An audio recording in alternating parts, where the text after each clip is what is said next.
Welcome to Young Hot and Talent episode 570. We're trucking on still. Ross McGuinness, when we started this podcast, said we would do 6 episodes and no more. So this is the 7th, so this is the final episode just to beat him. But yeah, fuck him. We're joined by LeBron James here today, stuck in mid slam dunk. If he was in Adam Sandler's click and you just press pause. What's crack? Ben's working tomorrow, so this has to be another rushed pod. You don't have to be rushed. Why? It just had to be done earlier. Why? Is there a problem when we normally do pods? It's not late. Late. That's because you get a little buzz. Yeah, on the water tonight. On the water. Last time you worked Saturday, you had 5-6 pints in you. I don't know. And you get up no bar, so what's the problem? It's just... Done a full week last week. I did. This table's rocking all over the show. Like. Ben, you're supposed to sort this. Where'd the paper go to? Shit, we're still there tomorrow. It does. Oh my, that's because you barely folded it, Ben. Folded. Oh my god. You need it tighter. This table, I put it away every week so I don't screw it.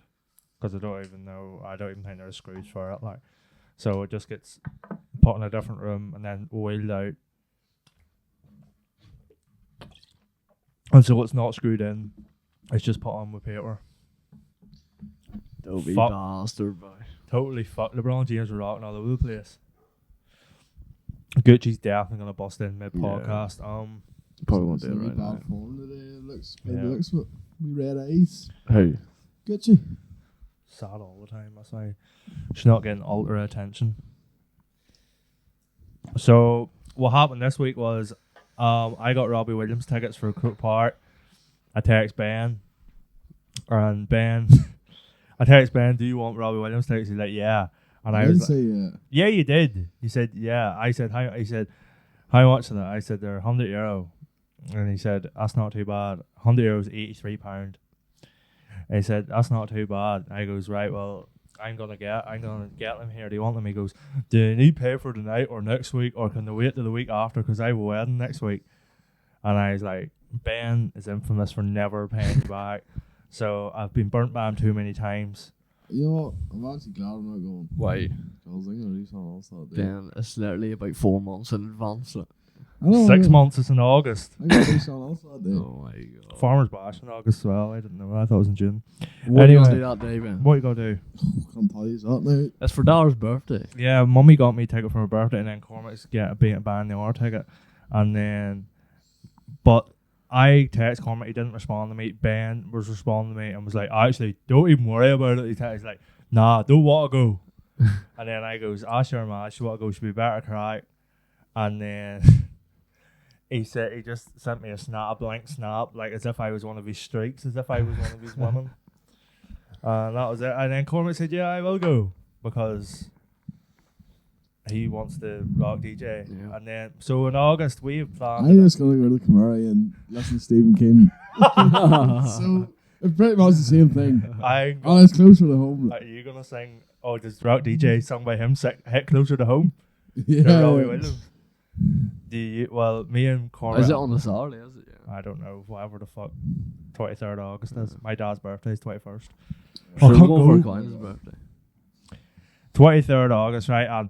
And in August, in the start of August, me and Cormac is going till, and Ben's not allowed out, we're going to New York, SummerSlam, to see John Cena wrestle one of his last matches. Are we going? Just say. Yeah. Just say you're the second band, right? It's on Saturday. Right enough. Oh, that's going to be some Saturday. We completely scammed. I said make a wish. I want to see John Cena before his last thing. Yeah, he did. He Yeah. pulled his Make-A-Wish. Like, I pulled, and I rung up Make-A-Wish and was like, I'm diagnosed with depression. Like, I need a Make-A-Wish. We're walking out with him and all that. Yeah, like, What out nobody. we're walking out with John Cena in the new gear and all that. We're going, you can't see me, and you're going to be sitting watching at home going, fucking bastards! I have dyslexia. Why didn't I use my wish? I wouldn't even be watching it. Spit it out. You and if you and Pat join together, you could probably use both your Make-A-Wish. So you have dyslexia and he's got Down syndrome. You could probably be in a tag team with John Cena if you mixed up your wishes. Like, that's the level of wish you would get. 3v3 tag team. Me and Pat would bar him. No, you should be in a team with him. Why would you want to fight John Cena? Fuck him. Fuck him. You, nah, listen, you. Well, in August we're going to New York for a week. Maybe move there, like your man and dad did, just to make you jealous. And then we're gonna go to SummerSlam. Meet John Cena, go to his last match, whatever. Maybe see CM Punk, show him a tattoo because he didn't look at it the first time I seen him live in Wembley. And then we're gonna go to the Farmers Bash, whichever date that is, and we're meeting the documentary, so that's confirmed. That's already booked and aligned. And then we're gonna go to Robbie Williams. Yeah. And through it all. And I said to Ben when I got the tickets, I said, me and Cormac's going to have some August. John Cena WrestleMania or SummerSlam at the start of the month. And then Robbie Williams, the end off the month, I'm going to be singing I Don't Want a Rock DJ because you're making me feel so nice. And Ben's going to be sitting there putting Robbie Williams on the jukebox and telling Bibbs to get up on the fucking on the bar and do it. Like, that's what you're going to be doing. You're going to be stuck in a pub going like, yeah, I used to be mates with them boys, but they're wankers. I won't be doing all that there. Like, what would you be doing now? You going on a holiday with a woman? I might just go on a holiday by myself. Where do you want to go on holiday, man? If you don't go to New York, name somewhere more affordable, please. I don't know. Why don't we go on holiday in summer? We were going to go to America. So I thought you were going. Yeah, we are. Caught out. I have so to. No. Well, I paid for it, like, but he just has to send me the money, so it might get put up for auction. Might put it up at Costa competitions. Rent an auction. Yeah. Might put it up for trade. Where do you want to go on holiday, man? I don't know. Don't even think about it anymore. Week in the Camaraderie. I just go day by day. Well, we were going to have a holiday to Dublin. Yeah. Going to see Robbie Williams. I already go to Dublin. Go to Dublin more, sure. Yeah, but you treat it like work. We treat it like a holiday. That's the difference between us two. Us three. My life's a holiday. Well, what would be... Right, when you get dyslexia, like fully in a Make-A-Wish, what would be your Make-A-Wish real? Because I've thought about this, but I've nothing wrong with me. And what would be your Make-A-Wish? Meet the Sandman. From Spider-Man 3? No. Who? Adam Sandler. What would you say you met Adam Sandler? What would you do? Would you not? I always thought... You go in the hobby, you got more top. Yeah, I would. I always thought, because I used to think about in the bus to school. It's like, what would be my Make-A-Wish? Mine just a bit would be like make a song with Jay-Z and Kanye West. That's what it always was, or just meet them, Jay-Z and Kanye West. But John Cena is like my overall idol, like, but he's done millions of Make-A-Wishes, like, so I would just like it to be unique for Jay-Z and Kanye West. That would be my Make-A-Wish, like. But I don't know. I doubt they would be able to pull off. Just let me give me a verse. Yeah. Just give me a verse. Well, they probably could. Like, Adam Sandler could definitely sneak you in, like, as an extra. But you'd stand out too much. You're supposed to be like normal looking as an extra. You'd be all like. I don't even look like that. So you would, but you'd be all. Oh my god. Oh my god. You'd be like that. You know that time in Camaraderie when you were doing the fashion show. Yeah. You remember your body speaking? Yeah, that's what you would be like. No, I wouldn't. You would. No, I wouldn't. Look at this dick pretend to act over there. Like. Dick thinks he's a real golfer. You can't even hit the fucking ball. Fucking stupid. Get the hockey stick out, sure. That's what Ben would try to do. You ever see Bruno where he's an extra in Law and Order, and like he's trying to be famous, but the only roles he can get is as an extra in the courtroom. He's part of jury duty, and it's real, like, and he's filming it, and whenever they're like, the solicitor's like addressing the jury, he's like front row in the jury, and he's like this here whenever he says like. And then he takes out a cigarette and all. And then, like, and during it, he's like, oh my God. And all the people sitting beside him just trying to get on the air. Like, and that's what you'd be, real distracting extra. Like, you would get kicked. You might get kicked off set, though. You'd go, oh, I love you. Like, that guy is fucking brilliant. Let's make a movie about him. Yeah. What would your movie be called? It would be called, Ben the Body Matthews. No. Dyslexia and how to deal with it. Heavy. My name, but my name's the second name spelled completely wrong. Yeah, that's what I was thinking. Like, the title of it would be spelled wrong. Like. Alright, so it would be like an inside joke but people that have dyslexia would get it. Yeah. So it'd be Neb. And it'd be green over the top of it. Neb Safus. Bay of the Life. Yeah. Green over the top. You really catching all of that? Like. Yeah. No, why would I immediately catch on to that, man? Because I don't have dyslexia, so I don't see the word how you do.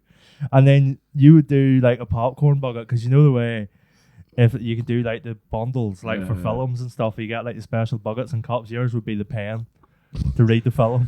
That'll be the cup. The iPad would be the bucket. Oh, the fucking. There was a girl I was talking to, and she's dyslexia, and I tried to use all my dyslexia knowledge to try and like relate to her. I was like, "Oh, do you have the pen and all?" And she was like, "No, I wasn't rich enough to get one." So Ben, you're up there. I'm up with the big dogs. You're up with the big dyslexia dogs. I was the only one in the class got. You were. Probably the only one in school. Yeah, I think you were, Ben. Well, dyslexia's not that common. No, but I think dyslexia is turning into like ADHD, where everybody has it. People just, I have ADHD because they go, I'm not wise. Yeah, no. What am I not like? Sure, I have ADHD, like. Plenty of people like that. Oh, sorry, I have ADHD, sorry. Yeah, no, we used to have an excuse. When we were in primary school, we got everybody, like anybody who fucked about, got tested for ADHD when we were like 6. Yeah. So me and a couple of our boys got tested for ADHD, and I was all I knew from my class. I know my cousin got tested for it, and he was older than me, but we got tested for ADHD in fucking primary school and didn't even know. We were like, Mummy had to take me to these appointments because our principal made her, like. And then they just came back and they were like, "No, he's normal. He just likes to fucking crack." Like, and all I did in primary school was like just laugh. It wasn't like I was probably bad at focusing too. Like I still am now. Like, but they were like, "No, he doesn't have it." Like, so and then nobody had it. I don't think anybody had it. All the people who were a bit of crack. None of the girls got tested, obviously, because they're all fucking yaps. Girls in primary school telling on you and all that shit. Like, so they obviously didn't get tested, but. I bet half of the ones that like when I got tested, like they were like, "Oh, I went and got tested when I was younger and all." Like, just said they have it. Like. I know. I remember. I've never used that as a defense mechanism, but I usually just tell people they did because it's a story. But yeah, do you get tested, man? Do you ever get tested for anything other than STDs? No. I thought I had. COVID test. How'd you get on? Did you pass? Failed. Remember they used to have. Did you get COVID? No, I failed. I wasn't. They positive. failed that. It was negative. I remember going to the cinema. You needed a HIV or HIV. Jesus Christ. COVID negative test. Do you remember that? Yeah. I remember going to see. The amount of times I used the same test. Like, everybody did. It was fucking bullshit. Like it was complete shit. And then like we used to, you know, the NHS. The app thing you had. Like, I remember that you got a text. Like, you used to change contacts. Yeah, just I had rang Quinn's number saying his NHS. Oh, yeah. Just, yeah. I just like would have go, yeah, to get in the bar. Yeah. I remember one time we went to see what me Ben. The woman. We went to see Spider-Man No Way Home, I think, in me, Dwayne, Tiernan and Mummy in Uri, and you needed an ID to get in because of COVID, like, and I was like, oh my god, like, and we didn't have ours, but we had pictures of them, so they let us in with them, like, as if it was like trying to get into a fucking nightclub, like, and that was 2021, so that was coming to the latter end of it. People would be watching us to go, it's still here. There's a load of fuck here. Look, I did get COVID pretty bad in like St. Patrick's Day 2021, or no, St. Patrick's Day 2022. Paddy Pimblett was fighting that night in London, and Tom Arsenal and all. And I remember fucking watching it. I woke up and like my brain was having these like analytical nightmares. Like it was really, really weird. Over in Liverpool. Yeah. And I was coming home from uni actually, and I was walking like a complete fucking undertaker. It took me about an hour getting home. It was the day before St. Patrick's Day, and there was a girl in front of me, and she was wearing a St. Louis jersey. And so I was like, who the fuck's that? Like, because it would have been similar age to me, like, because I was 21 at the time. And I would have recognised him. And I walked past him, and I just was kept, because we were walking the same direction. And then eventually she stopped, and I walked past her and looked at her, and I'd never seen this girl in my life. And I was like, who the fuck is wearing a St. Louis Kilkeel PE jersey for St. Patrick's Day? Like, who is willingly wearing that? Like, do you know what I mean? That didn't even go there, like. And I know, because I would know, like, St. Louis not that many people. You would know everybody in it. Like, you know most people in New Year. Like, well, you would know. I would have known everybody in it. Like from if I'm in St. Louis, I would have known everybody that I passed through, or at least recognised them. Like, and I was just like, why? Like, why? I remember ringing my mummy and all, going like, why the fuck? Why would you do that? Like, why would you willingly wear that? Like, I wasn't allowed. I didn't fit into my PE jersey past first year, like, because the maximum was XL. And it was pure skin tight on me, like, so Mr. Matalinen was a G and just let me wear whatever I wanted. I never wore St. Louis. We didn't buy them. We didn't have to buy them. We just wore normal jerseys. It was all the St. Louis ones. They always had to wear them. Yeah. And after there's a couple of ones left, they said you have to wear them now. Oh, did they? Yeah. Do they wear them now, do they? Yeah. They, So but they don't have the change rooms open anymore. It's just wear your normal, your PE clothes in. And just stay in them all day. Yeah. Fuck me. How do you not have changing rooms in school? They do. But Not the same ones. it's just they just. It changed. Like, St. Louis changed a lot when I left. So story about St. Louis. By the other day. Oh my. You'll tell the story in 20 minutes and just bring it up as a teacher.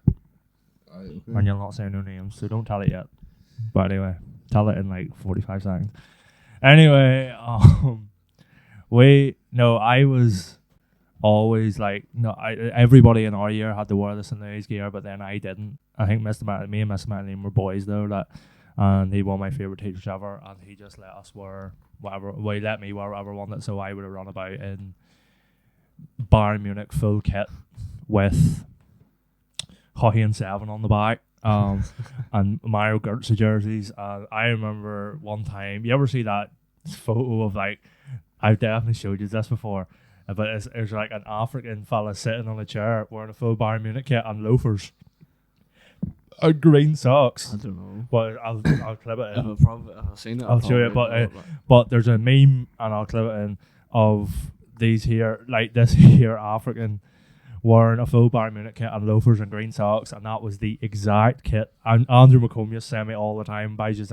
It was the exact kit I wore one day to play indoor football, like, because I forgot my fucking PE shoes, so I was running about in the loafers, absolutely booting it, like.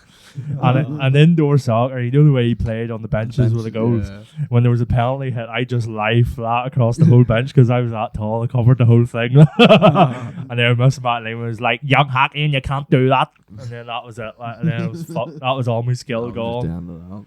And then in fourth year, Matt Lennon let us play basketball, like, and like he let, but like that was another thing he just let me do, which was really cool of him, like, because I was in the basketball all the time, and I was coming in a full LeBron James Cleveland Cavaliers or Kyrie Irving Cleveland Cavaliers kit, like, and I had the sweatbands and the headband on, because I played football with headbands in my hair, but really just because I just fuck it, we'll do what we can here, like, just try and be as extra as possible. And like I had all that stuff, and I bring like I bought a real basketball, and I bring it into school every day, and we play at lunch and all, and it was actually lethal. Like, and he let a few of us, instead of playing indoor soccer, like so many of us could come play basketball, and nobody looked after us. I think I was just trusted to be a good lad, and so there was about 10 or 11 of us would play with basketball, or else it would be like 7 versus 3, and the 3 would be like me and Rabbi Roy Walsh and somebody else. And I remember me, Roy Walsh, and Harry Larkin played one time. And I was actually really good at basketball. I'm not too good now, but I was really good by then because I watched all the time and used to practice all the time.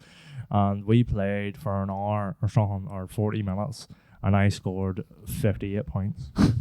Holy so career high, I think it was a career high. It was either 58 or 61, but we'll go with the lower one just to be modest.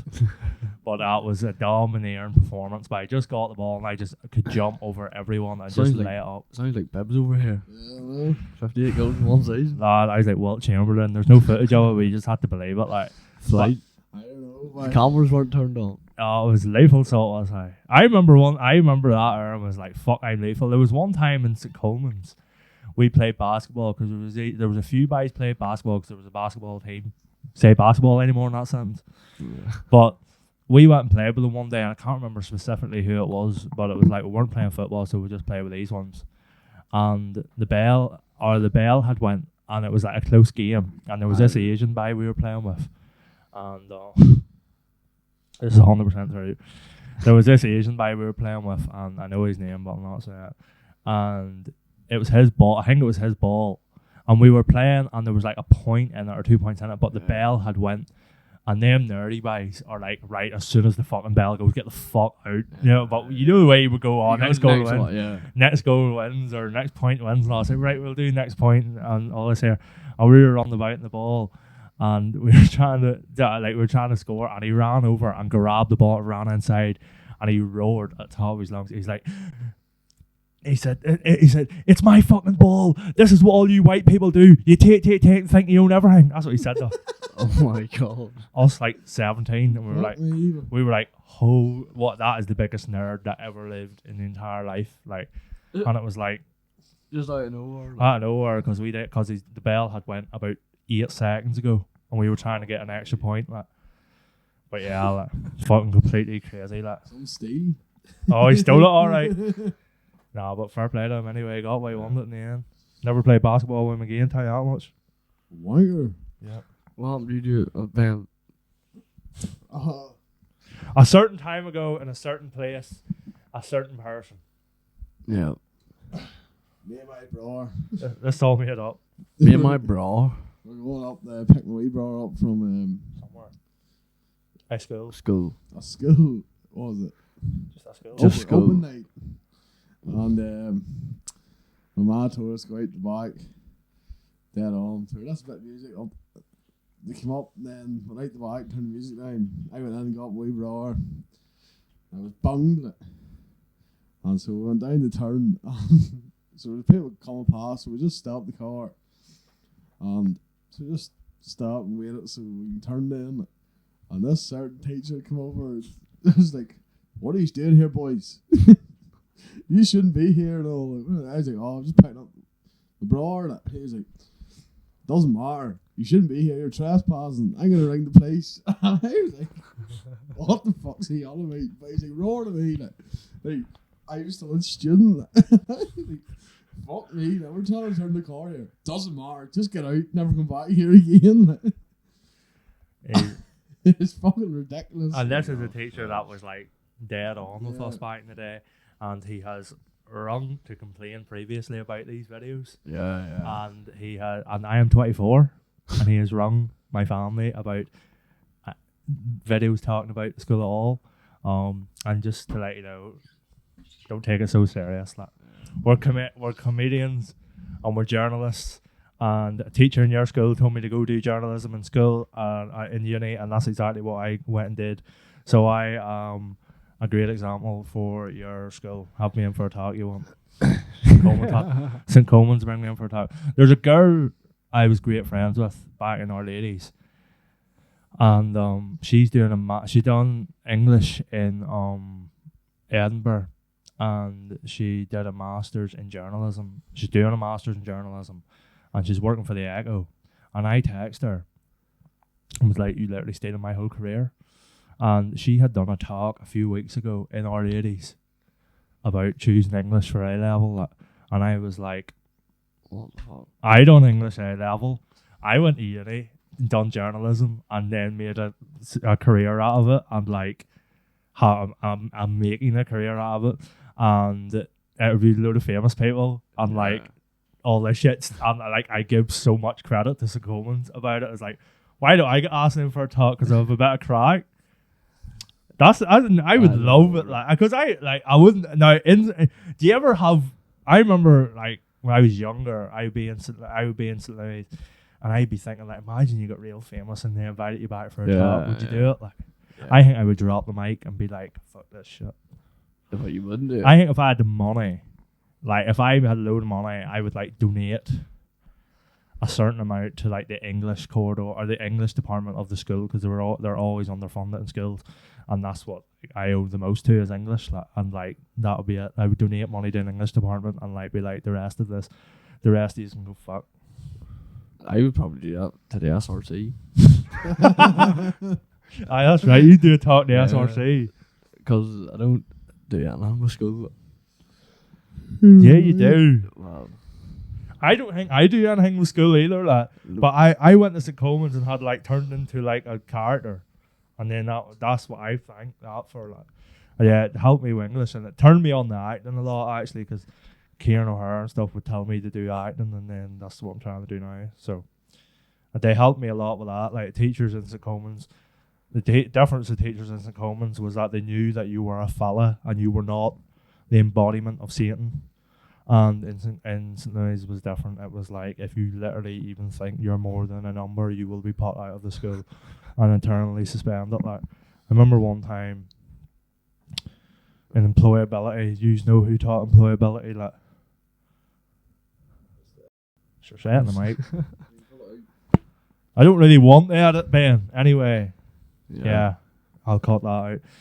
She told us on the first day of employability, I was 14. A lot of us were 14. That we were just numbers. yeah, she said that to us. Like. That all an employer cares about is a number. Yeah. And you're not a person, and you need to get into that. You get replaced like that. You get replaced like that. You need to get that into your head. It's like, how about Mrs. Whoever? I go get a journalism degree and become a TikToker, and then fuck you. Yeah. She said that the same to us.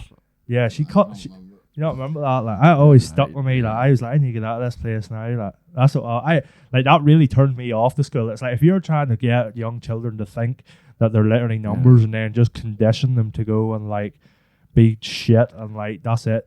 Like, she didn't put it as in like go and work and then save up for a family and have a good life and have a modest life, and this is what it's not. It's like, no, you're a number in a cog, and it's like, okay, like we're like Even the Matrix, like.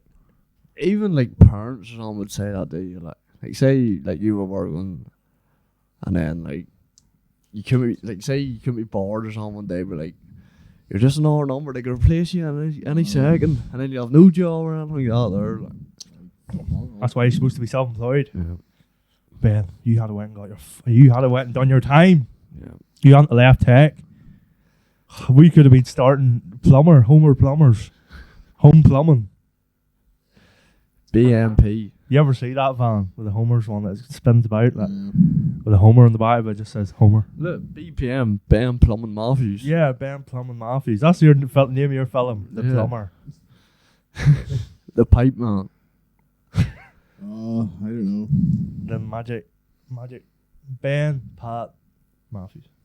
Pa actually said he wants the other day he wants to be a plumber. Pa did. Yeah, he's fucking picking his GCSEs this year. And what's he doing GCSEs? He's in Minecraft, YouTube, he was and up at university the other day. He was up in Queens. Did they invite him up? Yeah. Fuck me, they're going up in the world. Gary Neville 1 week and then fucking Pat. Yeah, I know. What was the crack with? What was he doing? Imagine that young fella walking about with fucking adult women. It was something to do with Down syndrome anyway or something, but he got invited up. Is he doing a degree in it? Yeah. I think he'd be good at that. Is he qualified? I don't know yet. Another few years under his belt. Might still be faking it. Aye, you got a wee giddy bag now. Fuck me, You steal it. You got a fidget spinner. You wanted pop things. Yeah. Stress ball. He's stressed out, is he? I don't know what else he got, but He fucking needs it. Can't beating the shit out of me earlier. Fuck you. He got a wee certificate. Is that his degree?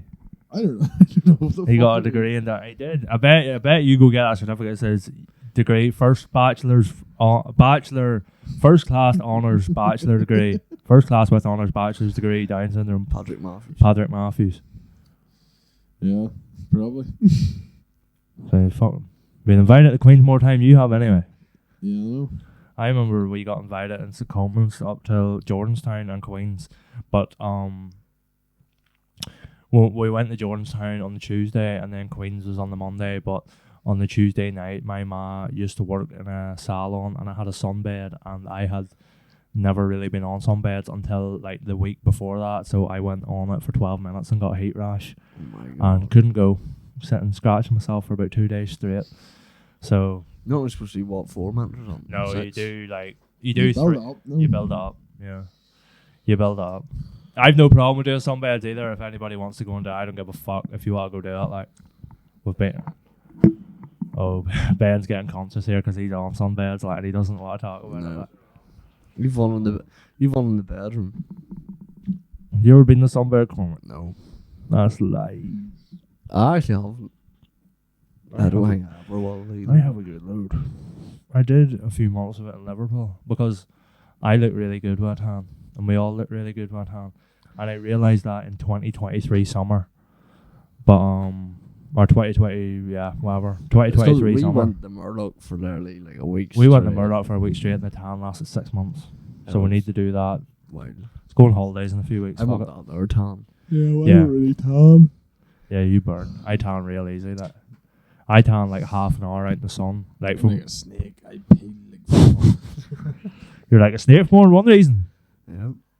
No, I went to sunbeds in Liverpool, and it was just cheap, and it was, you know what it was, something to fucking do, because there was nothing, like, the only thing that ever got me out of the apartment was fucking going to the cinema. Do you remember? And then I wasn't on the sunbeds for like a month or something because I was home for a month, and then I went to the sunbeds for 9 or 10 minutes and absolutely evaporated. Like, do you remember me sending you videos of that, wiping up this thing, and it was like, do you remember that? Yeah. My entire back was soaked, and like getting up off the fucking sunbed was like a plunger. It was like it ripped all your skin off, and I was like really warm, obviously, but I was fine. And then I was like cleaning the sunbed, and it was literally pools of sweat. I'd never sweat as much in my life, and I'd been on them quite a while at that time. But I literally lost about 2 stone, I think, in that one sitting of pure sweat. Like, and it was like, the God help the next person get on that, or they would have had to wear the armbands to fucking swim up off it. Like, they would have slid straight out. Well, it was good Do you crack. stand up on them or lie down? Or You can do both. The stand-up ones are supposed to give you more of a better, more even tan because they get every bit of you. Like, but I don't really know. Whatever was available, that place just had 2 standing ones, and I wasn't gonna fucking sit and wait outside them like some people do. You're just sitting waiting for someone who just like completely sweat their whole naked body. Like, No, and it's then not.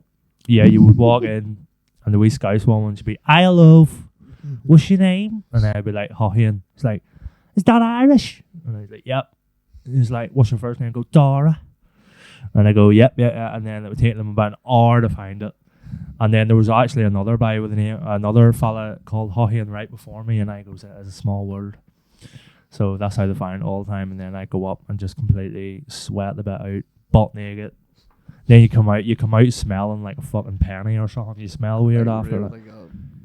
like iron or something. Yeah, you smell like Aaron. See, you've been on it. I don't. It's just. Aaron McComb. I know but what it yeah. smells like. You've been sniffing around people, are You you? sniffing around the sunbeds. You creepy bastard. You get up the road. I'm done. No. What other sort of female procedures have I done? My hair dyed loads. I dyed my hair Nails. once. I've never got my nails done. They're completely bit off. It's all right.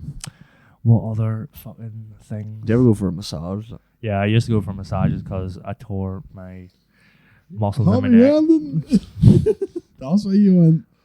No, I actually went because I tore a muscle in my neck from wrestling, from going through tables and landing on my neck. And I'll try and describe this best I can for the podcast. I used to wrestle and go through tables, but take the hardest bumps ever because I don't fuck about. Okay, I'm not PG, and I would go through the tables on my neck, and it eventually damaged the muscle, and to the point where it cracks. All like my neck cracks constantly, but everybody's does. But it's not as bad as it used to be. But I'll try and crack it here now. See if the mic pick it up. Probably could have picked it up. He won't fucking shouting over it.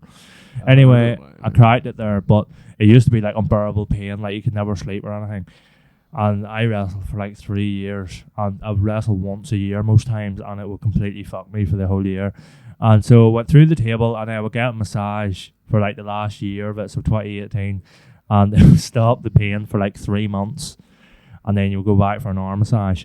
And then I wrestled my brother Tiernan, and I have a video of this, so when I clip this up for the talk, you'll see it. My brother Tiernan jumped over the turnbuckle. I was outside, my head on the table. He jumped over the turnbuckle and landed on my head, and my head broke the table, so my face went fully through the table, and my neck landed. Spoil the whole thing, sure. And my neck landed like on the ground, like this. But I rolled over on it, like, so I twisted like that, rolled over, basically like that, and my neck took all the brunt of the force. And as I was rolling, I could feel the muscle in the back of my neck like tear from the whole side to the other side. So it just felt it tear, and I was like, "Oh my god, I broke my fucking neck here." Like, I was lying in the garden like, "Oh my god, I broke my neck." Like, and then I got up and I had no pain. I didn't have pain in my neck for about 9 months. And then I got pain again, and I went to a doctor, and he told me that the muscle that is supposed to be like it's going sideways across your neck is something, I might be telling it wrong, but the muscle that is supposed to be two muscles across your neck, and they split. Mine's tore, and it is just one big muscle that just goes up the back of my neck like that now. So I've just lost a lot of mobility in my neck, but it doesn't really matter. Like, I'm still living. Like an owl. Yeah, that doesn't go too far, but that goes further. But that doesn't go too far. But I suppose everybody's neck has problems, like, but I did them. Especially with the size of yours, Ben. I hurt my neck because I fucking fell off a bike. Oh, yeah.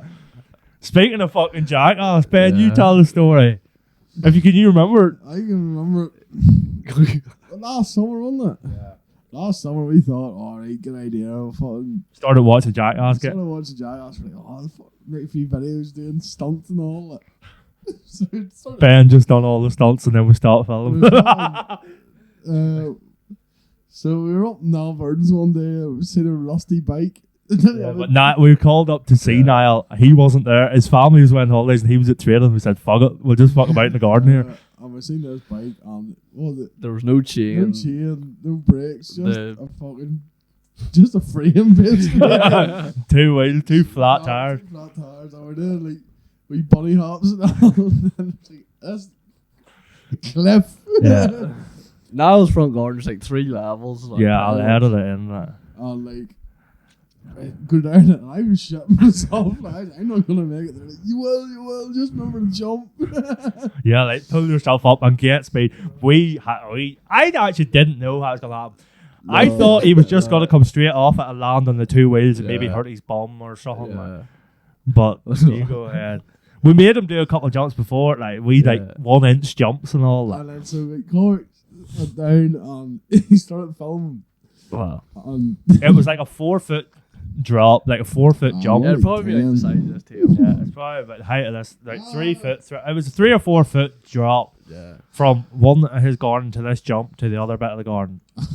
So Cormac was standing there, like, here, and Dar was standing in front of me. And like, go. And so 2 different angles. Yeah, cool. 2 angles. And so I just went, boom. Yeah, straight down. I remember side of his head here bashed straight into the ground. Like it was as if he was riding the bike into hell. He never took his hands off the handlebars. Never took his hands off the handlebars, nothing, and just completely bumped into the ground. And I was dying laughing. I wanted to see he was alright because I saw how hard he hit the ground. Like, he actually put a dent in the ground. My hair was all green. Yeah. I had the mohawk at the time. And we just... I was done in the closing the night before and all. Oh my god, see that like a whole week, 2 weeks, like my shoulder blades and neck were fucked. I couldn't sleep properly at all. It was the hardest bump you will ever take in your life. And an Oregon story about Jackass. We were up in Yuri one night. And we were up in the Molly chasing tail. Car park. Me and Cormac loaded like. We seen these trolleys, and we started fucking about. And we started spinning Cormac around and all. Then there's a ditch on a curb.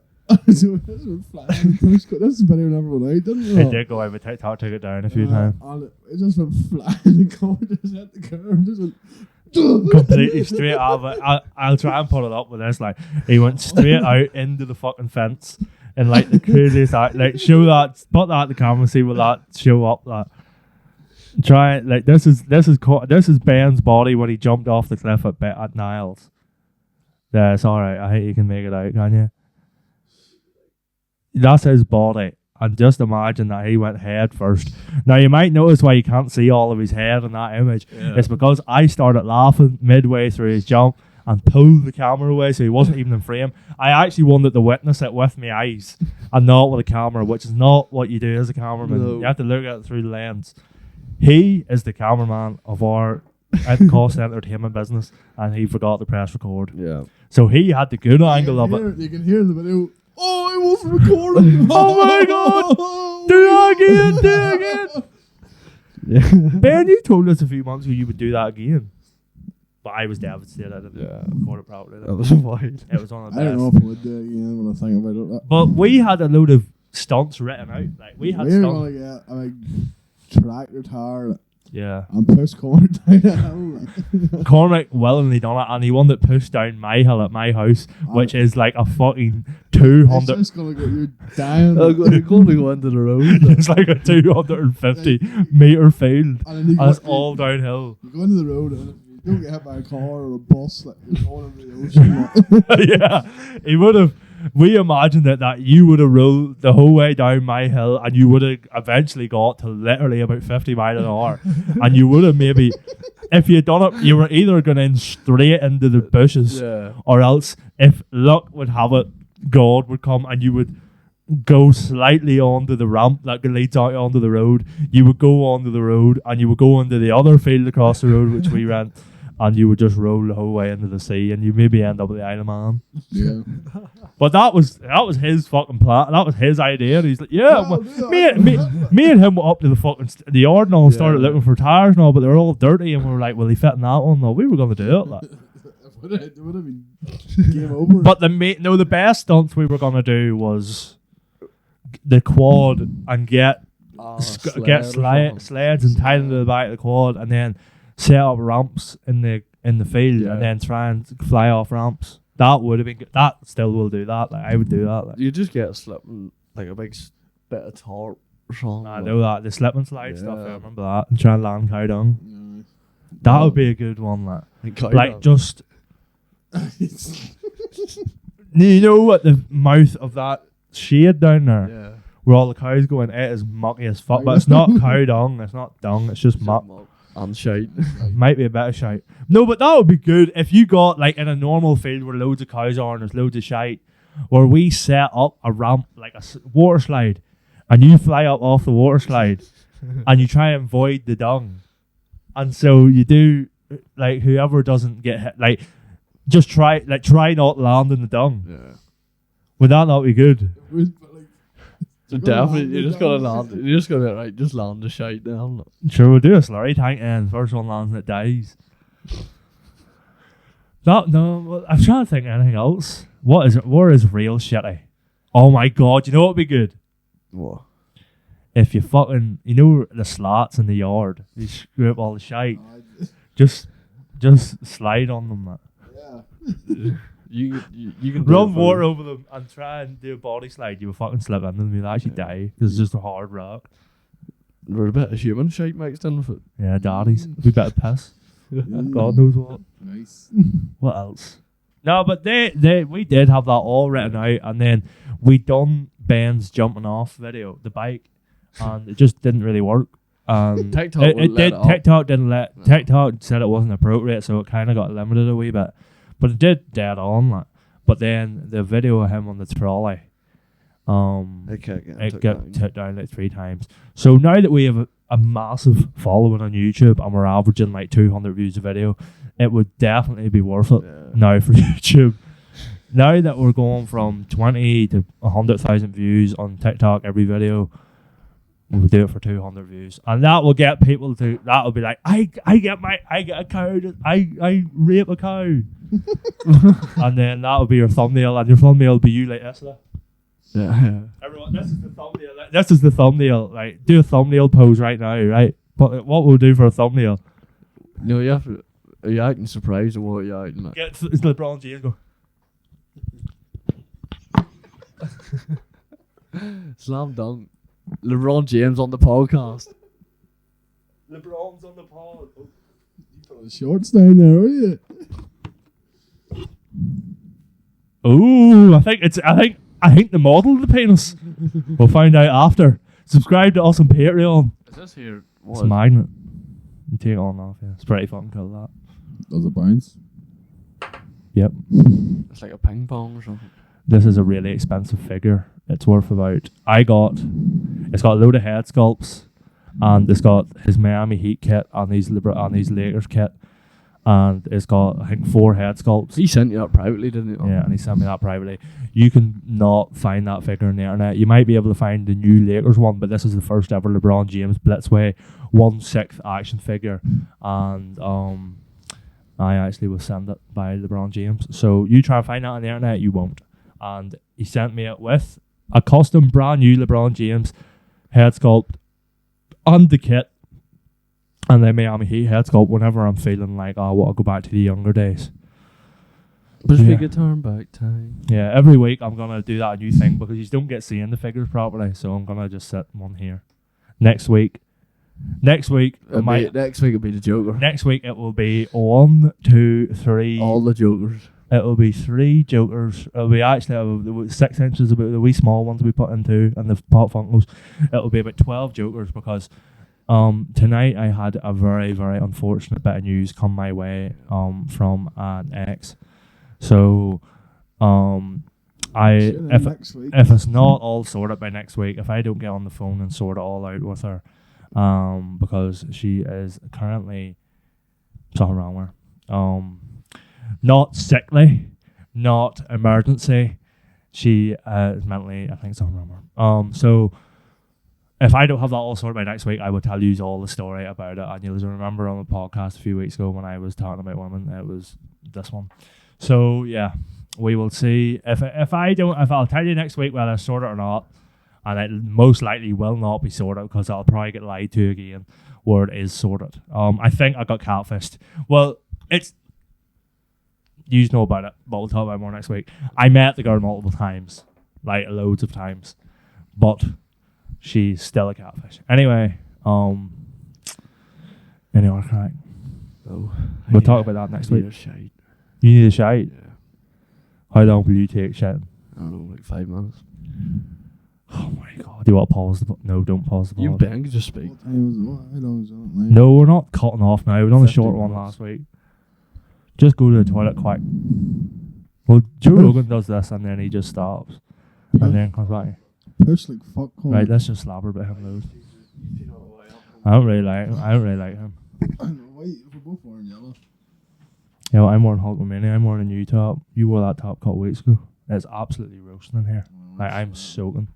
So bad. Look. Ben Cormac's never that sweaty, so let's talk about sweaty stories. Yeah.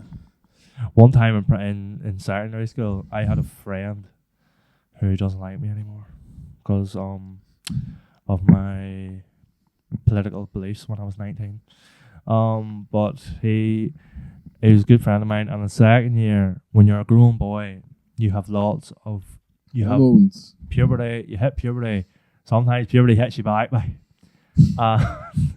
You become very sweaty, and so I would sweat. I was like a revolution because I saw a young fella bring out a can of Lynx to school one time, and I was like, "That's the ticket," He's a genius. because I was walking about sweated out, like so sweaty, and I could always be relied on for the buy with the can of Lynx because I was openly sweaty. I owned my disability, my superpower, that I was hitting puberty pretty hard, and I used to sweat loads in second and maybe a bit of third year, so when I was 12, 13, 14. And I was in IT one time and my mate went to the toilet, and you know you fuck about everybody's computer. I just had to completely rip the dick out of it. Like, I grabbed his mouse and shoved it in my armpit, like, and my armpit was fucking soaking, like absolutely. Like, the shirt I wore was grey, and that was completely black. Like, I was walking about like a fucking freezing cow, and he came back. I shoved up my armpit and just sat like this for like 10 seconds, and he came back, and the fucking mouse was glistening, so it looked like I took it for a swim. You could see every bit of light shining on it, like the sweatiest mouse ever. Like, and he just goes to me, "What did you do to that?" Like, he just noticed straight away. It was literally, might as well I stuck it in my mouth and pulled it out. And he was like, "What did you do to that? Did you do something?" I was like, "No." No, I didn't. And I was like, "No, I didn't, just take it." And he's like, "You fucking put that in your armpit." Like, I think he might have smelled it. Like, it's a long time ago. This is like over 10 years ago. Like, and I think he might have smelled it. And he was like, "Oh my God." And he was like, that's the way he went on. He's like, "Oh my God." And he went up to the teacher, like, and the teacher was like a young fella. He's like in his 30s, like, "You didn't, he wasn't there when you were there." And he called me out, and like he just went up to the teacher and didn't even say nothing to me about it. And I was like, "Oh my God, this is the most disgusting." I was like, "This is the most embarrassing thing ever." Like, I am gonna get roared out for sticking a mouse in my fucking armpit. Like, it might as well stuck up my arse. Like. And like, I remember getting roared at, and he's like, I can't even remember what the teacher said to me, because he roared at me all the time. He's like, "This is a disgrace, that's disgusting, absolutely disgusting." And then the head teacher, which was fucking the Scouser, like, he was from Liverpool, he heard me being shouted at, like, and came out roaring at me as well for sticking them, and he never knew me before, we'd never met or anything, like. And his first impression of me was I stuck a fucking mouse in my armpit and somebody went to the toilet, and me absolutely drenched, and me was about 6 foot. Like, completely, I was like melting in front of him. I looked like a wax statue, so I did when I was talking to him. I was like, "Sorry, like, I know I'm wrong here."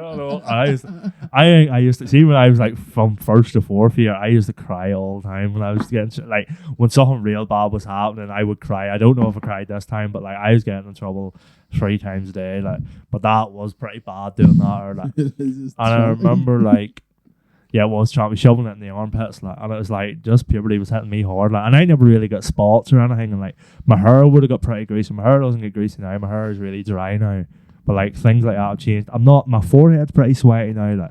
I'm always sweaty. You're very sweaty. I'm not, my armpits are not that sweaty. I've been sweaty since fucking, I don't know when, I just always been sweaty. Did you never grow out of that, like? It's just, yeah. I grew out of it from when I was like 4th year, like. But no matter what I do, like, even when it's cold, I'm sweating. Yeah, but like, we're very hairy, like. Yeah, You know what I mean? Like, I'm absolutely, so are you, like, we're very similar, like, but it's like, that air is, but it doesn't. It does. I don't think it doesn't heat me up or anything. When I shaved my chest and back there like maybe 2 years ago. Like. I shaved my stomach a couple of times, like, and it's disgusting. I look disgusting with it. It's just, but you sweat even more. I don't know if I sweat it. I shaved my armpits a few times and sweat it even more, because you feel like 2 sausages rubbing together, like you've no friction. You know what I mean? You're just like slick, like you could open the door and fucking pop your shoulder, like. I know. Like, I fucking shave my chest and my back. We should do that. We suggested waxing our chest for a video. That would be good. And I was working and I was literally soaked. Like, I was like a sausage. It's just going straight at you, like. No, not like caught on or nothing. Yeah, like, ridiculous. Like. I remember, like, I would openly be sweaty to girls, like, in school, because girls would be most people would be conscious of it, but I would own it. If I was stinky, I knew it, like, and I'd be going past people, and I'd be going to class going like, "I'm stinking, girls, like, I am smelly here," like, talking about being sweaty in school, not that you can relate. And I'd be like, "I'm just stinking here," like. And I remember one time a girl, like, was thick at me one time. She's like, you really smell right now." And I was like, I know. I was like, sure I know that. I did not just fucking say that to everyone. Like, she was cheeky to me one day. Oh, I was such a dick to girls in primary school. I remember one time, you ever, like, this was in Irish. Do you ever, like, have to do, like, personality profiles of yourself, like I am, and do it in Irish, but you can put a photo up with it of yourself? Did you ever ask you to do that? Yeah, I know what you're on about. And like, we were like 2nd or 3rd year, and there was this girl in our class, and she was dead on, like, you know, she was like she would have been on the level, like, a bit more crack was, like, we would have talked away her, like, and she done a personality profile. And she put up a photo, like, nobody did the photo, like, some girls did, and like, it was just a selfie that she done of herself in her And we walked in the class. I just burst out laughing. And we kept saying there some selfie and all you took her, like, and she was near started crying and all that. And we were pure dicks, but like this is actually the same girl that told me I was smelly. So like we would go at each other. And like there's some selfie and all, you look well now and all, like, and like she was near crying, and then she stayed behind after class, and the next class the photo was down, like. And that sort of, like, I felt that sort of stuff that would keep me up at night, like, that you bullied that wee girl one day so much, but she fucking bullied me back. It goes around, comes around, I reckon. Yeah. I remember one time, another girl in my class, I used to like, you probably classify it as flirting now, but sure, I was just that type of motherfucker back in the day, like absolutely, literally never a woman in school anyway. Like, I used to sit beside her and like IT and get bored and like flicker and shit. Like, but we were good crack, but she was really, really smart and like academic. I wasn't. Like, I was smart though, but like fucking about. So I would sit there and just flicker like that, like the odd time, or flicker behind the ear. I'm not gonna do it to him because it's sore. And like just flicker, and I would do it like twice a class if I even did it at all. I just sat beside her and we had good crack. And then there was one time all the girls turned on me one day in fucking I don't know why. I think there was one girl I was friends with thought that I was slabbering about her, and I wasn't. Like, she was from the Scrog, and she thought I called her a Scrog dog. Like. And she came up to me and was all like, "You're a fucking fat bastard," and all this here. And I was like, "Fuck did I do?" Like, and she got all her friends to turn against me and say that I was bullying all the girls and all. And then my year head at the time was like, "Oh, they're saying that you and this other fella are like bullying them all." There was only like 6 girls in the class, and it was me and James Rogers were like good crack. Like, we were only boys any crack, but we weren't like, we were all really, really good friends with them. But it was just this week where they just decided that they hated us, and they said that we were bullying them all. And I went to the year head. She told my mom was in for a meeting like she always was, and she told me about it. And I was like, "Miss, them girls literally fucking hate each other. Like, they actually hate each other, and they've just turned and made like all this shit up that we hate them. Like, I'm literally best friends with them girls most of the time. They just don't like me for the last week, and they've turned all this on me. Like, there's nothing there." Like, and she was like, "Oh yeah, that's alright." And I was like, because she knew that like there was no, like, I had never had problems before, but the girl that I was flicking, like, her sister had said the girl that I was flicking, her sister had made her say that I like was physically abusing her, like, and she had bruises and all all over her and all this here from me literally going like that like twice a class. I wasn't like, "Oh, you're fucking ugly." I wasn't like that, you know what I mean? But and then I was like, that's just not true. That's ridiculous. One time in second year, or no, I was fourth year, and I did it to the first years. Yeah, you know when the first years is, and you kind of haze them, like you're like, "Oh well, bye," and all this. But I wasn't even bad. Like, I would like, I go up to them and go, "You sell, like, selling sweets, you sell, what you got on you," and all this here. And I would say all that to them, and then they would be like, "Oh no, you're not, I don't know yet," and all this here. And I've like photos of me standing beside them, and I'm the same size now as I was then. I was heavier, like, and it probably just scared them, but I wasn't like trying to do anything. I was just literally having the crack. And sometimes, do you ever do, like, if they're standing right behind you, you just stop. Or like 4 of you just stop in the middle of the hall and they can't get past you, like, just silly shit like that.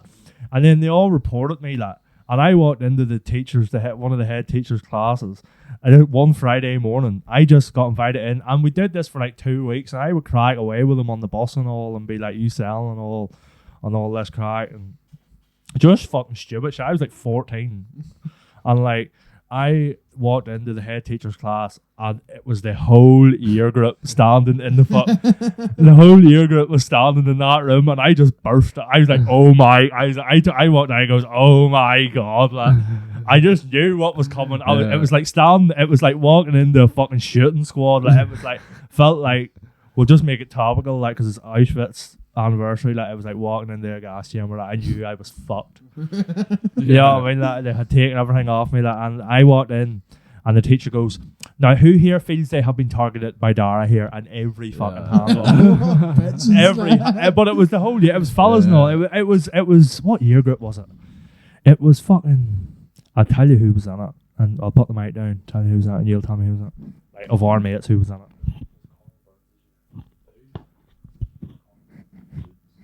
It was Jude's year, your brother's year. Yeah. So it was his brother's year, like, and Jude probably put the hand up. yeah, I don't know if there was a and yeah, and like they all. So I was third year. I wasn't even fourth year. I was third year, and So anyway, I put the hand. They all put the hand up, and I burst out laughing. Like, I was like, "Are you serious?"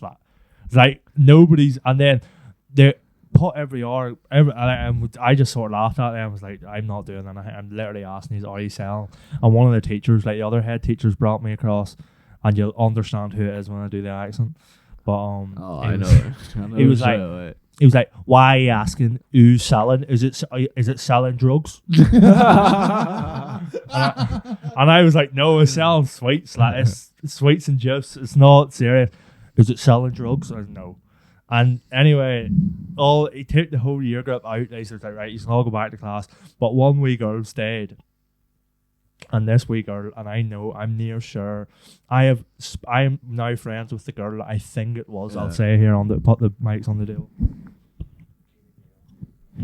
I believe it was her, from what I faintly remember, right?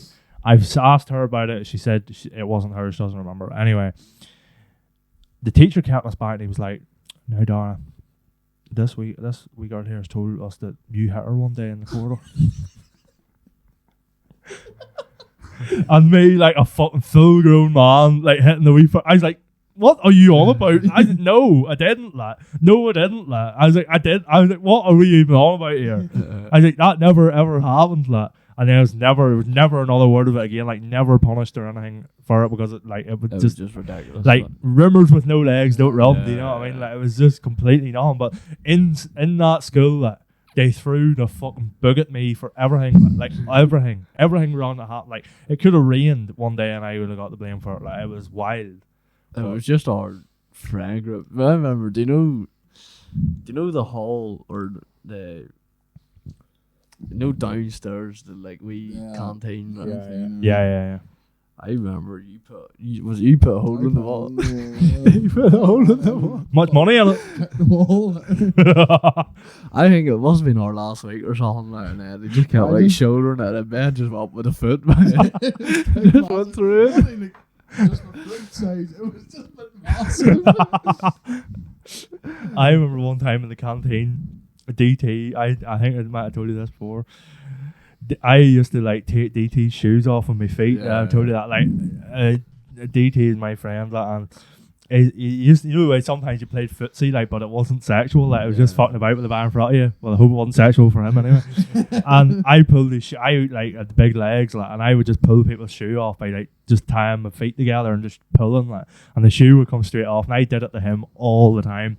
And we were in the canteen one break time, and I took his shoe. And I threw it in the blue bin. The big blue bin that sat at the back of the canteen. The big one with wheels on. Yeah, like. And one of the teachers, he's from Newcastle, like, and he's in Dubai now. Like, he doesn't teach there anymore. Like, and they were like, "What are you doing? What he's doing?" Because I saw all this ruffle, and the bell then went, and DT was walking about with no shoe on. Like. And the DT was like, "He put my shoe in the bin," and I was like, "Yeah, I did." Like, but he wasn't that strict, that teacher. But he shouted at me, he said, "What do you think you're doing those here?" And then like he just let me go and made DT crawl, put the bin. He put the bin on the ground and made DT crawl into it and get his shoe out. Yeah. And he didn't even make me do it. And I was standing there fucking dying at it. And there was one other time I pulled DT's shoes off in geography, and DT was in trouble all the time, like, because he wasn't going to school. They were sort of trying to kick him out, and because he had bad attendance, like, and he fucking, we were in geography and me and him done no work. We sat in the middle table, which was just reserved for the two boys that were made repeat, and like didn't want to do geography. I got kicked out of drama because of my earhead, so I wasn't allowed to do it. So I done geography and didn't do it. And I pulled both of his shoes off one time while sitting there, and like the teacher could, well, we were right in front, middle table in fucking. was never on it. Well, anyways, the middle table and it's closest to him. He could just clearly see us doing it, but he wasn't looking like. And I pulled his fucking shoes off like, and I I just had them over at my side. And the yearhead fucking guard wrestler opened the door and goes, Can I see Dart Himley, please? And he was with no shoes on, and he was sitting. He was sitting there. Oh my fucking god! And he was like, yeah, and I kicked his shoes back over at this stage. Like, I was like, oh my fucking god! And he was sitting. He got his school bag and was sitting, pulled it in front of him, so it was covering his feet. And he was sitting there. Like, I was like, Dara, can you come on, please? And he was like, give me a minute, miss, will you? And he was sitting down, and putting his shoes on, and I was sitting there, like, this is the worst moment ever. And she kept saying, what's taking so long? I was like, I'm just tying my laces here. And he just got put out, he got taken out then, but like, fucking hell, it was wild me doing that. I used to do that to everyone. Like, if I just like got a clamp of your leg, I was just could take the shoes off with no hands or anything. Like, we always went in the hall in the mornings, like, not the way the climbing frames and the big curtains, like. Yeah. We all shut the curtains one day, like, and you weren't supposed to be in the hall or something. We climbed up the climbing frame, hid behind the curtains and all that. But the curtains were straight, and our bodies just a big like outline of it, like, and, you know, just about 8 or 10 bodies like up on it, like, and then I think I was like, I got called down, and then he was like, "Where's everyone else at?" And I was like, "Oh, I don't even know," but there's just like 10 guys or whatever just hiding all in the climbing frames. You see everyone's bodies in the outline and all that. And then he's like, "Do you think I'm stupid?" And all that. I was like, "There's no one else in here." Like. And then everyone just got caught. Like. I remember one time being in the hall, and you know the way you go underneath it? Yeah. Because it was a stage, it was like a drama stage, so it had props and stuff stocked underneath it. And one time we told a guy to go underneath it, like a guy from Warren Point, I don't think he's known, like, ginger guy, like, and we told him to go under. We threw his bag in. I didn't throw his bag in. I think it was Finn. People underneath it just stood on top. Yeah, that's spoil the whole story. Anyway, we threw the bag underneath. But I think it was Andrew McComb or somebody. And they were like, "Go and get that." But they was like, "Say, oh, your bag's in there." And he was like, "For fuck's sake!" But he was scared of the dark. And we knew he was scared of the dark. So we went in. He went in and we shut the door up. And he started freaking out. And I only had him in there for about 20 seconds, like, and he was screaming and all that. "Let me out!" Crying and all. And we were standing up pissing ourselves. And we just closed it, but like we weren't standing on it. I don't think I don't think he needed to stand on it at that stage, like. But anyway, he couldn't get out, and then we opened it. I didn't open it. I was standing towards the back of the stage, like where the wee wings were, like the black wings were. And I was just the first person he saw, and he just came out and swung for me, like, and he hit me in the head, like, and I started fucking laying in them, like. And then out from the fucking back of the stage, the caretaker spawned, like the Undertaker Kane. Like, he looks like Kane, like, spawned the Undertaker, and that's the first I remember him splitting it up, and he goes to me, "Oh my god!" He split it up, and he goes like, "Is there a bit of bullying going on here?" And I was going, I didn't fucking do that. Like, I actually didn't. It was my idea. Just put people in the fucking stage and see what happens. But like, wasn't my idea to lock them in. It's scary down there though. It's good crack. It's like, yeah, a bit of action down there if you were looking. But the fucking that I did that to him, and he fought me a few times, like. And then there was another guy. Oh my god, like, he used to be real conscious. So he had a few sisters. But he was dead on, and he had a few sisters, and you have to say anything about his sisters, he would go fucking ballistic. Like. And at this point, we were like 16. Like, we were fifth year, we were all fifth years, but over the years, he would always get real annoyed that, like, you would mention his sister, but all you had to say to him was like, "Your sister." Like, it wasn't even, it wasn't even like creative slags. And I think Finn, we were out in the courts of the basketball courts, like, and I think Finn said something about his sister. And Finn was standing behind him, and he just turned around, swung for James Rogers, and just hit him in the head. And James was like, "If I didn't fucking say anything," and that was it. Like, that was the last you ever heard of that young fella. Like, you didn't even know him. Like, he just faded from existence. Like, but it was just such weirdos. Like, why would you be conscious of that stuff? Like, your man, all this here. Like couldn't give a shite. Like, all right, fuck up. Yeah, like you sisters, like, do you Yeah. like, and boys would always come up to you as if it would wind you up, like, it's like, Oh. who fucking cares, like. So you boys still do it, like? No, don't, like, I never said anything about your sister. He snaps it flat out. No, I wouldn't no, fucking no, say but- anything. He got a snap from her at the start of the pod. I didn't want to say anything because I didn't want to start it out. I didn't really say it. Aye, that's why you're away to the toilet. Bust a quick one out. Right, I'm freestanding. Alright, alright. Well, nobody said anything about your man. Only on Febbage. Only on Fibbage. I I know it's so warm in here. Like that, I was going to turn the heat off, but Daddy went outside and I thought he'd done it, but he obviously didn't. It is literally a feel sweat already, box. man. It's on, like, it's a fucking sweat box in here. Like, it's man, if you cannot see the light glistening on our foreheads, we are evaporating. Cormac's still sitting in the jumper. I can sit here, take all the clothes off. Like, You wish you hadn't changed them box or do now? fucking, I definitely do because it was sweat the balls in through the trousers. Any work out? Did you ever see your vines and those you changed like the printers? Like, well, Sean. they had like the big. No, I don't know if it was the printers or the bins. Like, he came in with like a big trolley off them, like, and he sat them on top of the stairs one day. No, like just down the hall, like, them stairs. I think I know. Right. I don't remember. But we always would have stood there, at the stairs, like. And he came in one day and left the trolley at the top, and there must have been about 20 bins, like, like the wee ones, like this height, like. There must have been about 20 of them there, and he left the trolley there, empty ones, like, and then Sauce just hit a wee tap, like, and it just. Oh my god. Like, And then he came back, like, and we were all standing there, and he was, I forget what his teacher was, we were like, who done it, and all, like, and then we were like, I don't even know, I'd just done it by itself, like, and about 20 bins just lying there all over the corridor, like. oh, was it like a big massive trolley of them? Like? Yeah, the trolley was like, it must have been, I would say, like, this height, like, and there's all like wee shelves and just bins on top of them, like. Just pushed it down, like, and do. Fucking tramps, boy. That's correct. I don't think we done any damage like that in school. I remember Jadon smashed one of the windows, like. Oh, I. You know the way, if you're looking at it from like the courts and there's like, you know, like a big balcony thing, Yeah. and he kicked, we were kicking the ball or something. I don't know why or how it was happening, like, or there was like first years on leaning up against it, and like we were kicking the ball, like trying to like scare them, like, but like he kicked it one day and just smashed it, That's right, yeah. and then it was just like.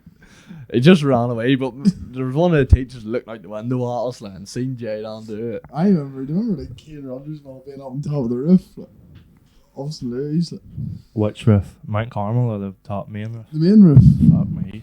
You would have been up. You were the old place. Oh, the old, the convent, like, Yeah. and climb up the very top. oh, yeah. Oh, aye, the wee red staircase Yeah. or white staircase. Aye, yeah, I and do it was just remember. window, and I was just, you could just get onto the roof. They just go up there. There was like in St. Coleman's we done that like that video of I don't know the video of me in the chapel. Do you remember shouting at the wee boy? That was like a real secret passage. That was in the side of a bookcase that you did not even know. You wouldn't even have seen it there. It was literally you just pushed it and it opened. It was crazy. Like, and we just went through it and you were on top of the chapel. But at the back of the study in St. Coleman's, like if you've seen St. Coleman's, it's a really old school. What's inside it's quite modern, but like there's towers in it. And our dream was to get to the top of the tower before we left the school. And we found a way out to it one time and we were sneaking. I have videos of it, like, and we were sneaking. It's in the back of the study hall and we got out the door, but you had to sneak across the roof. Yeah. And there was this was at like fucking 3 o'clock, so like juniors were getting ready to leave. And like they were all queuing up for buses and like teaching all what, like we had to crawl like pure Tom Clancy, like we were Metal Gear Solid crawling across it. And then you got the staircase and it was like a wee, you know, wee old it was an old metal staircase, like, and nobody had been up there in like millions of years, like, and it was massive, like, and we were trying to go up it, and like I think it was Liam McClory or Matt Wabbit and you and all this, but like I couldn't fit. Like I physically couldn't have went up because I was too big, and like I just was afraid of. We were literally afraid of me breaking the staircase, like, and we just would have went tumbling down like fucking Dumbledore, like.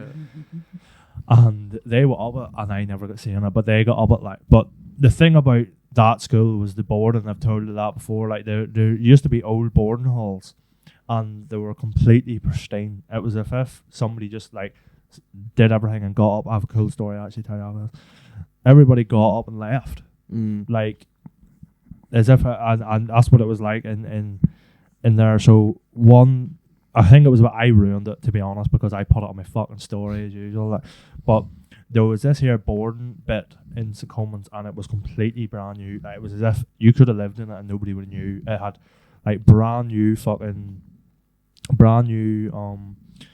like cooking stuff, brand new beds, and we were up it for 2 days because the door was open. The door was always locked, and we were up it, and I taken stories of it and all this here, and it was like just putting it on my story. And then for whatever fucking reason, I was there all of it, like stupid shit I done back in the day just for clout. Like, I was like, let's just do the most defiling thing ever seen in school and hope a teacher doesn't see it. I don't know how teachers didn't have recordings of everything I done in school, because like it was fucking crazy. Like I would get accused by teachers or people reporting me of me chucking bottles at young fellas' heads on the bus and giving them like fucking brain damage. Like, I would just like full on wing. And then like they would be like, we're getting reports she did it. I'm like, no, I didn't. And then they're like, that's all right then. And it was like, I had the video footage because I recorded it and put it up. But that boarding school shit was really cool. And then we put it on the story. And then like a couple of fifth years and stuff started coming up. But there wasn't that many. Say there was about 20 people was up at that at one stage. And then we left it. And then the next day it was locked. And our plan to get back in, because it was so cool. Like, imagine you were in school and you found a whole corridor of beds and a kitchen, and like nobody knew anything about it, like pure and utter privacy. So we took a butter knife one day and went. I was upstairs, so it was above a major teacher's room, the stairway. Like, so, but if you got past his room and he didn't see it, because there was nothing else up there. So if you were up there, he knew you were gonna get in it. But he wasn't there. You would try and go up. We brought a butter knife, and this was my bright idea, and we were gonna try and cut the lock open. So by a war of attrition, eventually you keep going like that. After about 10 years, the lock would break. What's that movie called? 127 hours. No, when he escapes the prison. Shawshank Redemption. Yeah, that's what it would have been safer. Fucking digging a hole in the wall with a spoon and making a cave. But I just thought, that. And I said it to guys. I said, guys, if we get a knife and like eventually just like keep whining at the lock, it'll open. Like, yeah, we'll after like a day or so. Like, and we were like, yeah, we'll go do that. We up and done it for about 5 minutes before teacher came out and was like, what he's doing? I was like, nowhere else to go, sir. Just sitting here. One day, I was talking about, this is another one we done. He organised the ski trip, this teacher, and I remember one day, if you wanted to go to the ski trip, you had to go to his meeting. And the ski trip had already, like, you had already paid for it and all, like all the list was there. And then about a 37th year showed up just to get out of class. We were like, yeah, we're looking to go too, sir. And he's like, it's too late. So the list, everybody's already paid for it all. Fuck's sakes, we'll just walk about for 45 minutes here. That was it.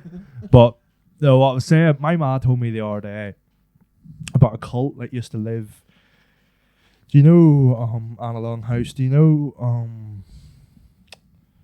say you're going up Murtagh's Lane down you know the lane we got to Murtagh's Lane, and you know the way you go on, and there's like imagine we're going down the road. I'll show you it here and I'm taking you home.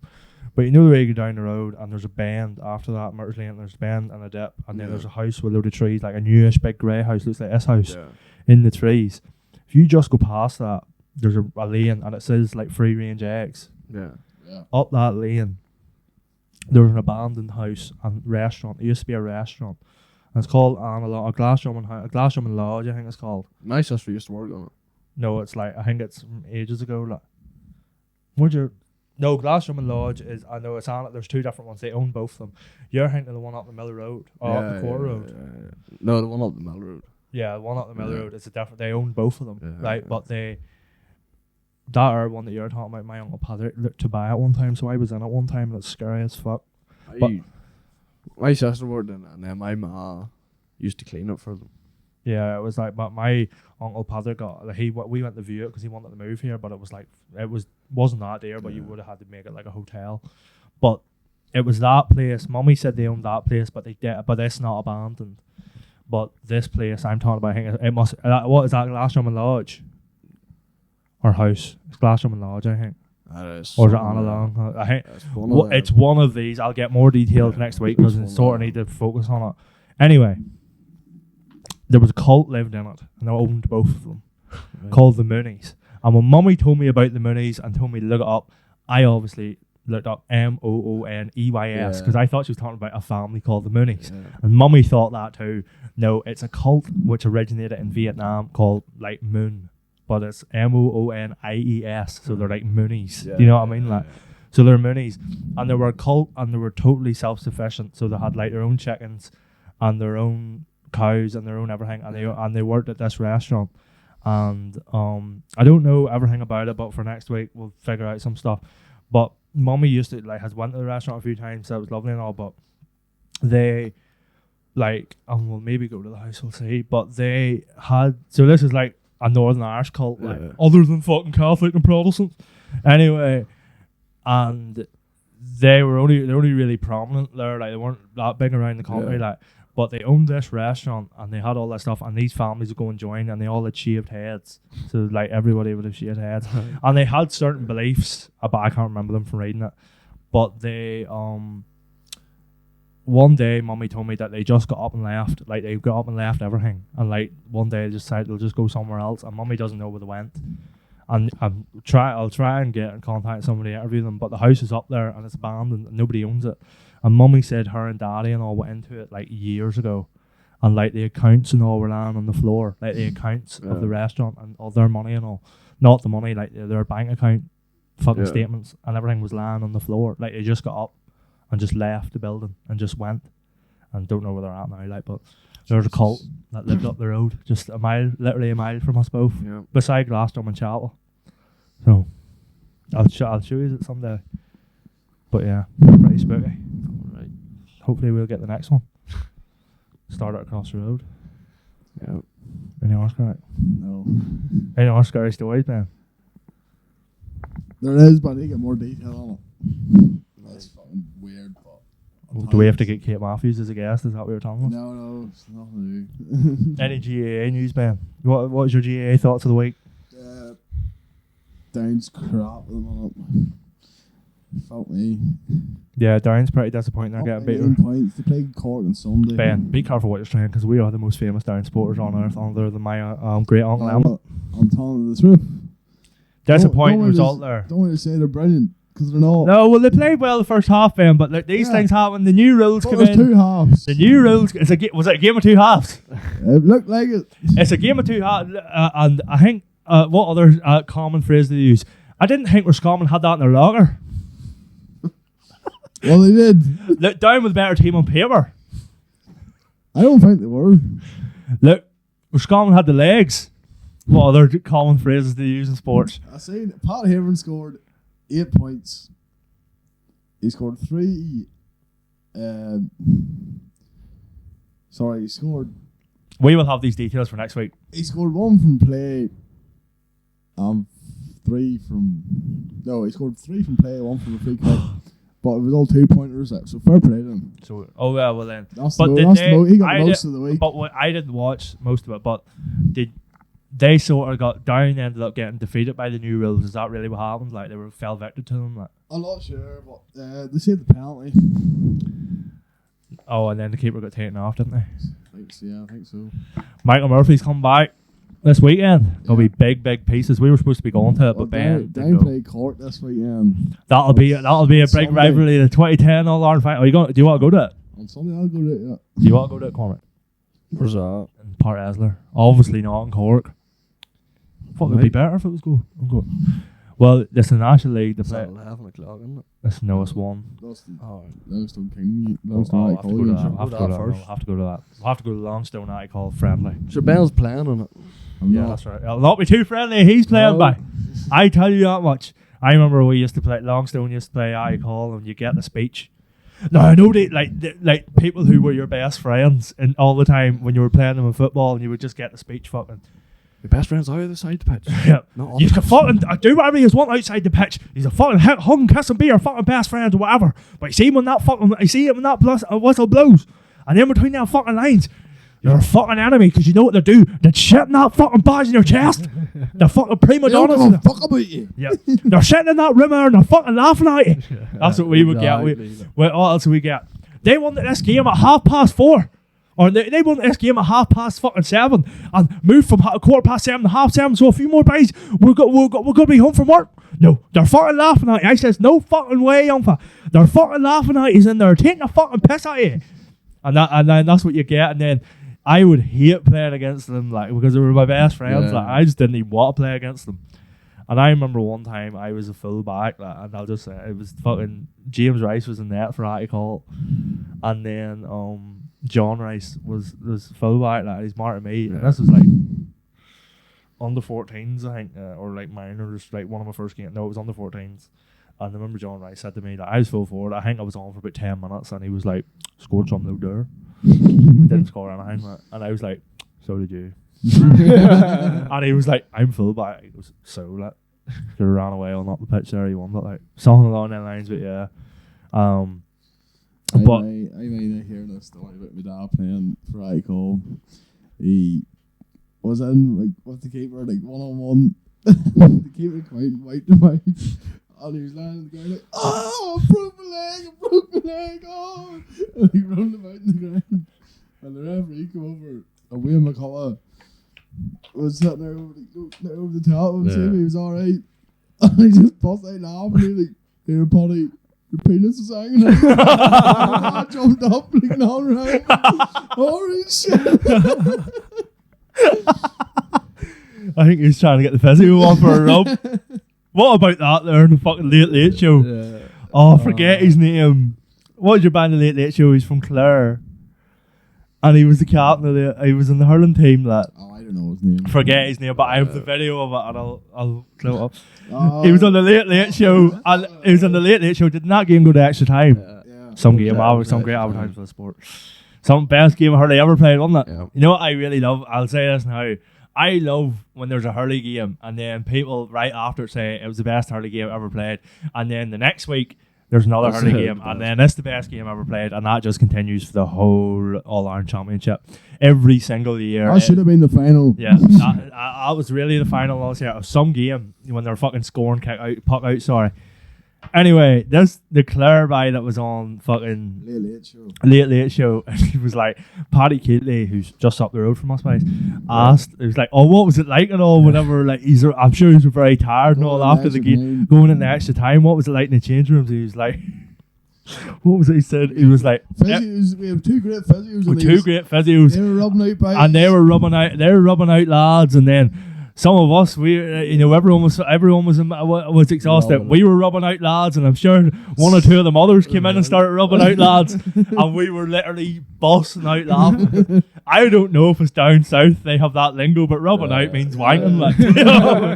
And we, like, if we would say going to rub one out, like, and it was like one or two of the mothers come in and started rubbing out lads. I was like, Jesus Christ, turn this off the fuck. And then Pats Milan started coming on. Yeah.